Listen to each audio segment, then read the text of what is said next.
किसान भाइयों नमस्कार। कृषि समाचारों में आपका स्वागत है। किसान भाइयों आइए पहले नजर डालते हैं आज के मुख्य कृषि समाचारों पर। भूमि अधिग्रहण अध्यादेश दोबारा जारी, श्रावस्ती में भू विवादों के निस्तारण की नई पहल, लखनऊ में भी स्ट्रॉबेरी की खेती, नई विदेश व्यापार नीति में कृषि उत्पादों के निर्यात को बढ़ावा देने की रणनीति, उत्तर प्रदेश में 39 अरब 38 करोड़ का कृषि बजट विधानसभा से पारित, गन्ना खेत में खड़ा रहने तक चलती रहेंगी चीनी मिलें, ओला और अतिवृष्टि से पीड़ित किसानों को राहत राशि का वितरण। और अब समाचार विस्तार से। केंद्र सरकार ने नया भूमि अधिग्रहण अध्यादेश जारी किया है। राष्ट्रपति ने भी नए भूमि अधिग्रहण अध्यादेश को अपनी मंजूरी दे दी है। पिछले भूमि अधिग्रहण अध्यादेश में सरकार ने 9 संशोधन किए हैं। ज्ञातव्य है कि पिछले भूमि अधिग्रहण अध्यादेश की मियाद 5 अप्रैल को समाप्त होगी। उत्तर प्रदेश के जनपद श्रावस्ती के जिलाधिकारी ने भूमि विवादों के निस्तारण की नई और अनुकरणीय पहल शुरू की है। इस पहल के तहत उन्होंने राजस्व और पुलिस विभाग की संयुक्त टीमों का गठन किया है, जो कि गांव-गांव खेत खलियानों में पहुंचकर आपसी समझौते के जरिए भूमि विवादों का निस्तारण कराती है। जिलाधिकारी श्रावस्ती के प्रयास का ये 7वां चरण है, जो कि 6 से 27 अप्रैल तक चलेगा। इस अभियान के लिए जिले भर के भूमि विवादों का चिन्हीकरण पहले ही कर लिया गया है। इस अभियान के पिछले 6 चरणों में 79% भू विवादों के निस्तारण में सफलता मिली है। 21% मामले न्यायालयों में लंबित होने के कारण निस्तारित नहीं हो पाए। जिलाधिकारी ने इस बार जिले की भिनगा तहसील में 3, सिरसिया और मल्हीपुर में 2-2, इकोना और गिलोला और सोनवा तहसील में 1-1 टीम का गठन किया है। इन टीमों के मुखिया तथा जन सुनवाई का कार्यक्रम पहले से ही निर्धारित कर दिया गया है। उत्तर प्रदेश के मुख्य सचिव ने भी उनके इस प्रयास की सराहना की है। अगर आप दृढ़ निश्चयी और परिश्रमी हैं, तो आपके लिए कुछ भी असंभव नहीं है। यह साबित कर दिखाया है लखनऊ जनपद में इटौंजा क्षेत्र के किसान श्री हबीब ने। उन्होंने अच्छे बाजार भाव की संभावना को देखते हुए स्ट्रॉबेरी की खेती करने का निश्चय किया। कुछ विशेषज्ञों से भी राय ली, मगर लोगों ने उन्हें यही समझाया कि ठंडे इलाके की यह फसल यहाँ नहीं चल पाएगी, मगर वे हार नहीं माने। उन्होंने बाहर से बीज मंगाकर लगभग आधा बिस्वा जमीन में शौकिया तौर पर स्ट्रॉबेरी की खेती की।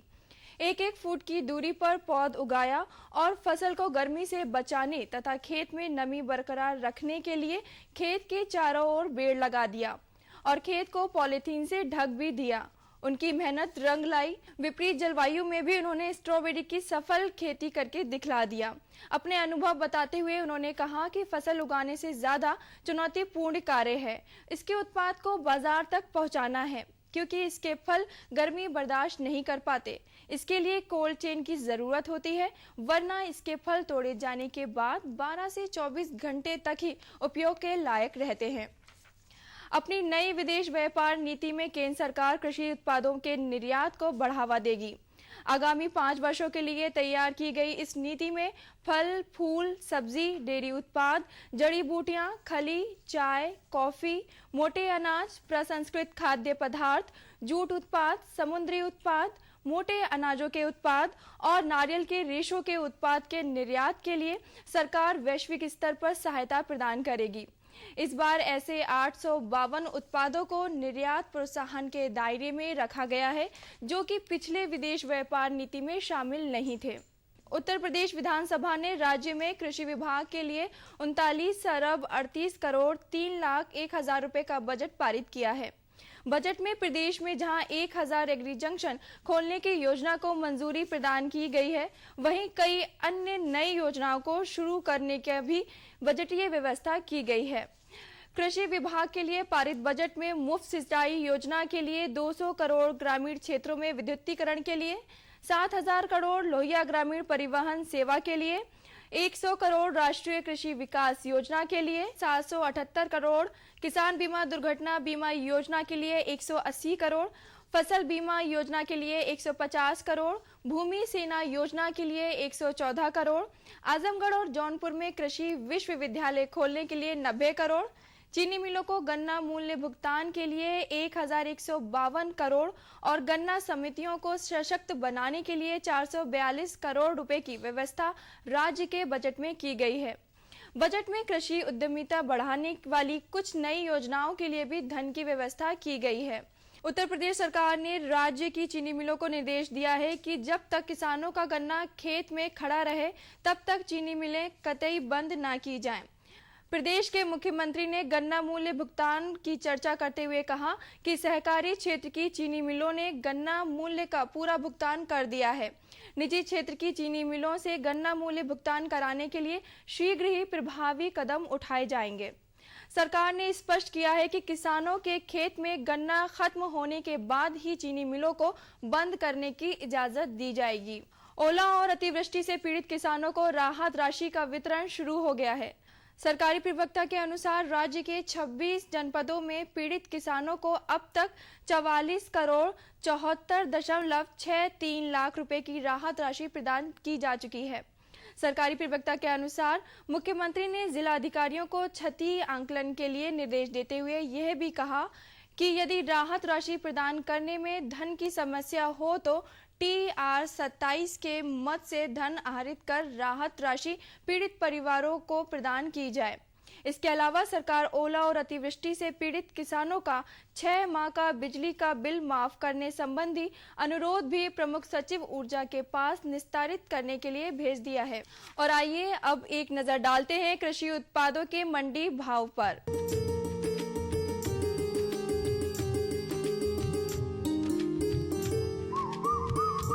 प्रदेश के विभिन्न मंडियों में गेहूं का भाव प्रति क्विंटल इस प्रकार रहा।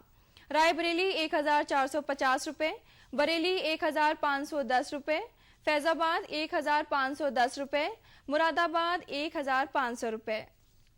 प्रदेश की विभिन्न मंडियों में चावल का भाव प्रति क्विंटल इस प्रकार रहा। रायबरेली 2000 रुपए, बरेली 2050 रुपए, फैजाबाद 2070 रुपए, मुरादाबाद 2030 रुपए। प्रदेश के विभिन्न मंडियों में चना का भाव प्रति क्विंटल इस प्रकार रहा। रायबरेली 3800 रुपए, बरेली 3500 रुपए, फैजाबाद 3670 रुपए, मुरादाबाद 3460 रुपए। आलू का भाव प्रति क्विंटल इस प्रकार रहा। रायबरेली 450 रुपए, बरेली 450 रुपए, फैजाबाद 610 रुपए, मुरादाबाद 400 रुपए। प्रदेश की विभिन्न मंडियों में प्याज का भाव प्रति क्विंटल इस प्रकार रहा। रायबरेली 1450 रुपए, बरेली 1425 रुपए, फैजाबाद 1585 रुपए, मुरादाबाद 1340 रुपए। प्रदेश की विभिन्न मंडियों में लौकी का भाव प्रति क्विंटल इस प्रकार रहा। रायबरेली 760 रुपए, बरेली 1200 रुपए, फैजाबाद 850 रुपए, मुरादाबाद 1400 रुपए। प्रदेश की विभिन्न मंडियों में हरी मिर्च का भाव प्रति क्विंटल इस प्रकार रहा। रायबरेली 1950 रुपए, बरेली 2175 रुपए, फैजाबाद 1235 रुपए, मुरादाबाद 2260 रुपए। प्रदेश की विभिन्न मंडियों में टमाटर का भाव प्रति क्विंटल इस प्रकार रहा। रायबरेली 1370 रुपए, बरेली 1325 रुपए, फैजाबाद 870 रुपए, मुरादाबाद 1360 रुपए। पपीते का भाव प्रति क्विंटल इस प्रकार रहा। रायबरेली 1900 रुपए, बरेली 1550 रुपए, फैजाबाद 1675 रुपए, मुरादाबाद 930 रुपए। प्रदेश की विभिन्न मंडियों में सेब का भाव प्रति क्विंटल इस प्रकार रहा। रायबरेली 4875 रुपए, बरेली 5000 रुपए, फैजाबाद 6100 रुपए, मुरादाबाद 5140 रुपए। प्रदेश की विभिन्न मंडियों में मौसमी का भाव प्रति क्विंटल इस प्रकार रहा। रायबरेली 2575 रुपए, बरेली 2150 रुपए, फैजाबाद 1800 रुपए, मुरादाबाद 1800 रुपए। तो ये थे आज के कृषि समाचार और मंडी भाव। अब हमें दीजिए अनुमति। नमस्कार।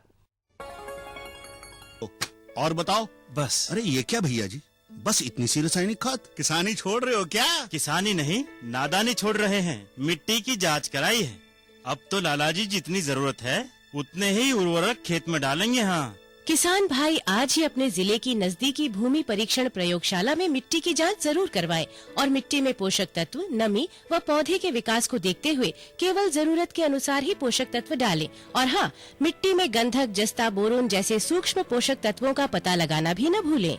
उर्वरक और जैविक खाद के सही उपयोग से भूमि का उपजाऊपन बनाए रखें, उत्पादकता बढ़ाएं, खर्चा घटाएं और बहुमूल्य विदेशी मुद्रा बचाने में भी सहयोग दें। और हाँ, धीमी गति से नाइट्रोजन उपलब्ध कराने वाले उर्वरकों जैसे नीम लेपित यूरिया को प्राथमिकता दें और यूरिया का पत्तों पर छिड़काव करें। अरे वाह, तू तो सचमुच समझदार हो गया रे। अधिक जानकारी के लिए संपर्क करें जिला कृषि अधिकारी या किसान कॉल सेंटर।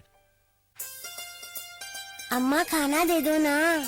सबर कर गोलू, अभी दाल नहीं गली है। तू फिक्र ना कर गोलू की अम्मा, अब की बार अपनी दाल खूब गलेगी। क्या मतलब जी? अब की बार NFSM के तहत दाल की पैदावार को बढ़ाने के तरीकों को दिखाने के लिए देश में 1000 क्षेत्र चुने गए हैं, जिसमें हमारा इलाका भी आ गया है। पर इससे हमें क्या फायदा? हमें 5 एकड़ खेती के लिए खाद और कीटनाशक के अलावा बढ़िया बीजों की एक मिनी किट भी मिलेगी। इतनी दाल का करेंगे क्या जी? अरे भगवान, सरकार ने दलहन का समर्थन मूल्य भी खूब बढ़ा दिया है और इनकी खरीद का भी पूरा इंतजाम कर लिया है। इससे आमदनी बढ़ेगी और फिर हमारा गोलू अच्छे स्कूल में जाकर के कृषि वैज्ञानिक बनेगा। हाँ जी जी जी। किससे बात कर रहे थे इतना हंस हंस कर? किसान कॉल सेंटर में विशेषज्ञ से खेती के बारे में सलाह ले रहा था। सुबह भी रात को भी? किसान कॉल सेंटर सुबह 6 बजे से रात को 10 बजे तक खुलता है। रविवार को भी? साल के 365 दिन खुलता है। पर तुम ये सब क्यों पूछ रही हो? मैं तो कुछ और ही समझी थी। कृषि संबंधी समस्याओं का अपनी भाषा में तुरंत समाधान पाने के लिए पूरे भारत में किसी भी फोन से राष्ट्रीय हेल्पलाइन नंबर 1800-1801-551 पर संपर्क करें। आज तो वसूली करके ही जाऊंगा। घनश्याम, अरे ओ घनश्याम। वो तो स्कूल गए हैं। स्कूल गया है। अरे बहाना तो ढंग का बनाती। हाँ लाला, मैं स्कूल ही गया था, फार्म स्कूल, जहाँ किसानों को सिखाई जाती है खेतों में पैदावार बढ़ाने की हर बात, जैसे मिट्टी के हिसाब से सही खाद, बढ़िया बीज और जरूरत के मुताबिक कीटनाशक, ताकि कम लागत में अधिक मुनाफा। ये पकड़ लाला, तेरा हिसाब साफ।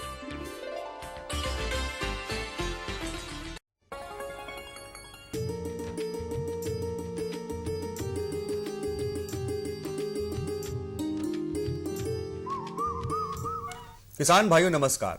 कार्यक्रम कृषि दर्शन के आज के अंत में कृषि समाचारों के बाद आप सभी किसान भाइयों का स्वागत है। किसान भाइयों, जैसे हम अपने खेतों का लगातार निरीक्षण करते रहते हैं और ये देखते रहते हैं कि फसल में कब किन चीज़ों की आवश्यकता है, हम उनकी पूर्ति करते हैं और बेहतर उत्पादन प्राप्त करते हैं। साथ ही साथ जो हमारे दुधारू पशु हैं उनका भी ख्याल रखना हमारी जिम्मेदारी है कि उनके आहार की व्यवस्था अच्छे से हो, उनके जो है आवास की व्यवस्था अच्छे से हो और साथ ही साथ कहीं कोई बीमारी तो नहीं लग रही। अगर बीमारी लग रही तो उनका ठीक ठीक पता लगाकर उनका अच्छे से इलाज किया जाए ताकि हमारे पशु जो है वो सुरक्षित और स्वस्थ रहें। आज के अंक में हम इसी विषय पर जानकारी प्राप्त करेंगे और इस विषय को विस्तार से बताने के लिए हमारे साथ मौजूद हैं RBS कॉलेज आगरा से वरिष्ठ सहायक प्राध्यापक डॉक्टर VP सिंह जी। आइए उनका स्वागत करते हैं। डॉक्टर साहब, बहुत बहुत स्वागत है कार्यक्रम कृषि दर्शन में।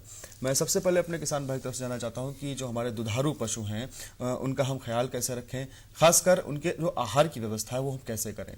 सुनील भाई, पशुपालन में कुछ बातों का हम बहुत ही ध्यान रखते हैं ताकि जो है हम अपने पशु को स्वस्थ रखें, जिसमें पशु का पोषण, उनके स्वास्थ्य, उनके जो है प्रजनन और इन सब को मिलाकर इनकी हम प्रबंधन कैसे करें, इन बातों का ध्यान रखते हैं जी।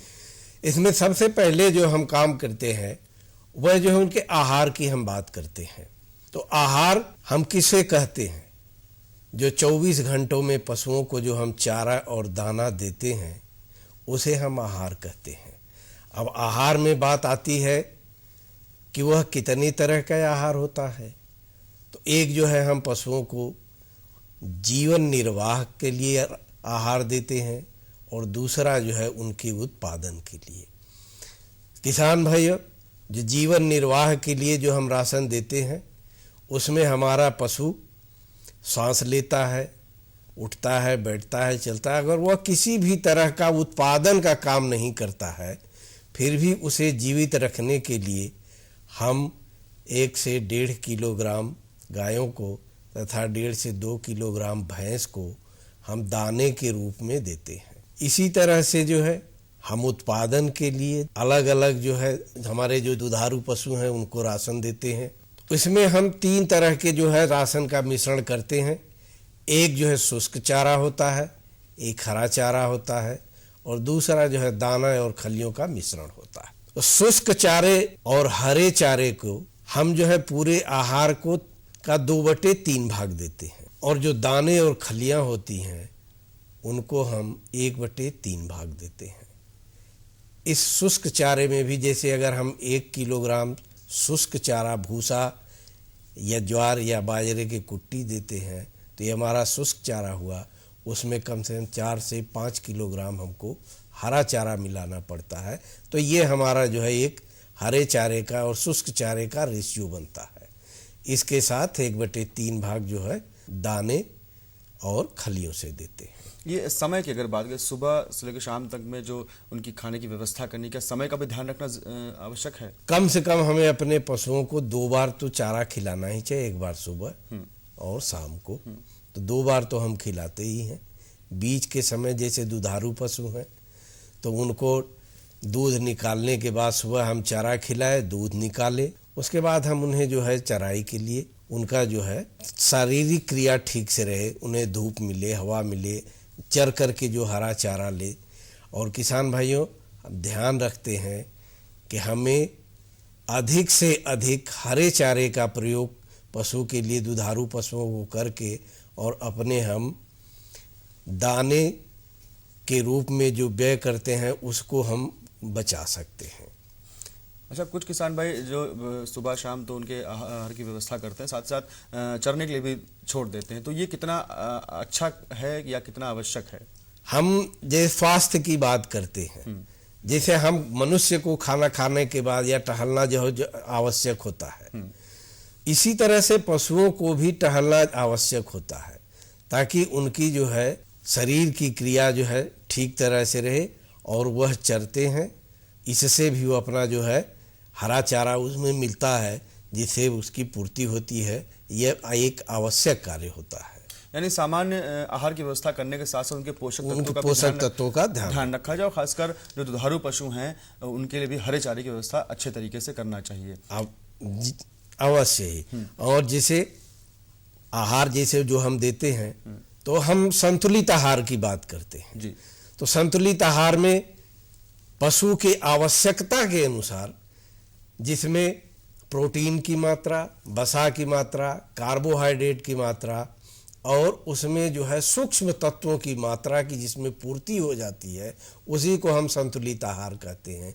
इसी के आधार पर हम पशु को जो है चारा दाना का निर्धारण करते हैं और उसे हम संतुलित आहार देते हैं। बिल्कुल। साथ ही साथ आवास के बारे में जानना चाहूँगा। अगर आवास की व्यवस्था करनी है, खासकर जब मौसम परिवर्तित होता है तो उस समय आवश्यकता ज़्यादा बढ़ जाती है, तो कैसे करें आवास की व्यवस्था किसान भाई?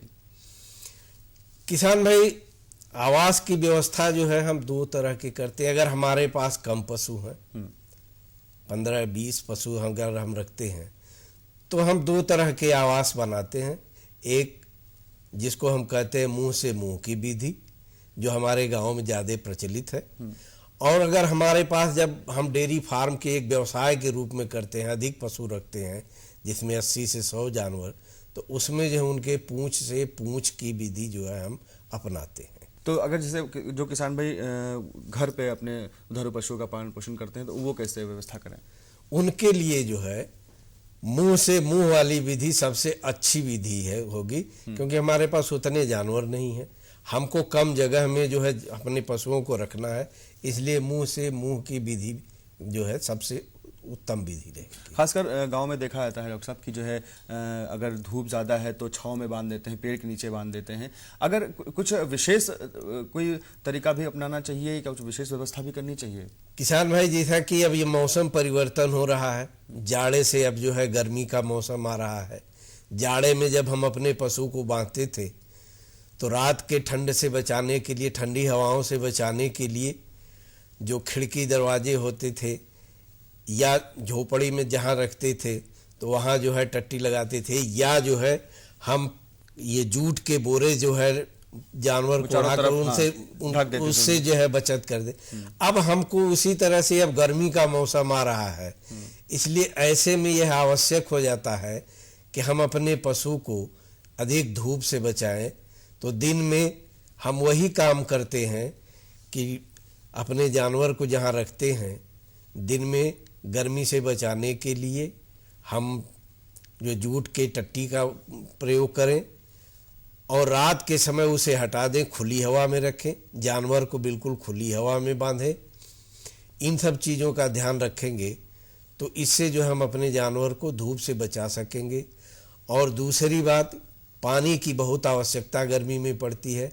कम से कम छोटे जानवर से लेके बड़े जानवर तक 50 से 65 लीटर पानी की आवश्यकता पड़ती है।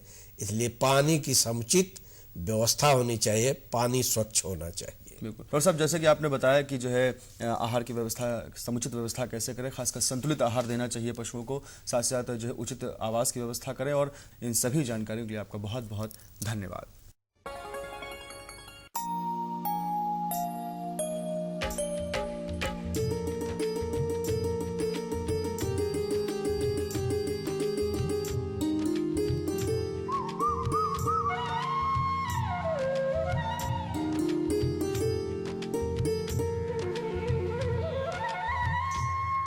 खेती की जानकारी के बाद प्रस्तुत है मौसम समाचार। पश्चिमी विक्षोभ में मचे उथल पुथल के कारण भारत खास तौर से उत्तर प्रदेश के मौसम पर प्रतिकूल प्रभाव पड़ रहा है। प्रदेश के कुछ हिस्सों में इस सप्ताह भी अंधड़ और वर्षा की संभावना है। भारतीय मौसम विभाग से प्राप्त मौसम पूर्वानुमान एवं उपग्रह से प्राप्त चित्रों के विश्लेषण के अनुसार प्रदेश एवं लखनऊ के निकटवर्ती क्षेत्रों में इस सप्ताह आसमान साफ रहेगा और खिली धूप निकलेगी। गत सप्ताह की अपेक्षा यद्यपि तापमान में वृद्धि होगी, लेकिन इसमें उतार चढ़ाव बना रहेगा। मौसम विभाग द्वारा दी गई भविष्यवाणी के अनुसार जहां लखनऊ व आसपास के क्षेत्रों में आज का अधिकतम तापमान 32 डिग्री सेंटीग्रेड और न्यूनतम तापमान 22 डिग्री सेंटीग्रेड रहा, जहां तहां छिटपुट बादल भी दिखाई पड़े। हवा का प्रवाह 10 किलोमीटर प्रति घंटे रहा तथा आर्द्रता 26% दर्ज की गई। वहीं 8 अप्रैल को औसत अधिकतम तापमान 35 डिग्री सेंटीग्रेड और न्यूनतम तापमान 20 डिग्री सेंटीग्रेड रहेगा। 13 किलोमीटर की रफ्तार से हवा चलेगी तथा आर्द्रता 21% रहेगी और आसमान साफ रहेगा। जबकि 9 अप्रैल को अधिकतम तापमान 35 डिग्री सेंटीग्रेड और न्यूनतम तापमान 23 डिग्री सेंटीग्रेड रहेगा। इस दिन तेज हवा 22 किलोमीटर की रफ्तार से चलने की संभावना है। तेज हवा के कारण आर्द्रता घटकर 16% तक आ जाएगी और आसमान साफ रहेगा। जबकि 10 अप्रैल को तापमान में थोड़ी और वृद्धि होगी तथा अधिकतम तापमान 37 डिग्री सेंटीग्रेड और न्यूनतम तापमान 23 डिग्री सेंटीग्रेड रहेगा।